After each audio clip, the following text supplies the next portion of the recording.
ദുനിയാവിങ്ങനെ പിടിക്കാൻ പോയാൽ നിന്നെ പറ്റിക്കൂടെ ചങ്ങാതി.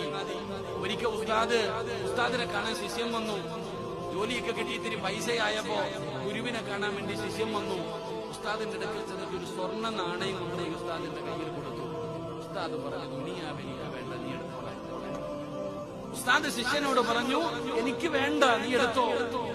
ശിഷ്യന് ഭയങ്കര സങ്കടം വന്നു. ഇറങ്ങിപ്പോകുന്ന വഴിയിൽ ഉസ്താദിന്റെ ഷൂ കിടക്കുന്നത് കണ്ടു. ആ സ്വർണ്ണ നാണയം ആ ഷൂവിനകത്ത് വെച്ചിട്ട് ഇറങ്ങിപ്പോയി.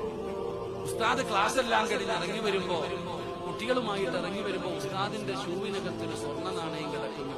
ഉസ്താദ് പറഞ്ഞു, ദുനിയാവെന്ന് പറഞ്ഞ ഇതാ, വേണ്ട എന്ന് പറഞ്ഞ് വലിച്ചെറിഞ്ഞ ഇതുപോലെ കാൽച്ചുവട്ടിൽ നിന്ന് കിടക്കും. അഭിമാറാകട്ടെ. നീ വേണ്ട എന്ന് പറഞ്ഞ് വലിച്ചെറിഞ്ഞു നോക്ക്.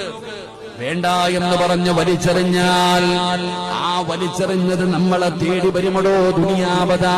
വേണ്ടെന്ന് പറഞ്ഞ് വലിച്ചെറിഞ്ഞ നമ്മളെ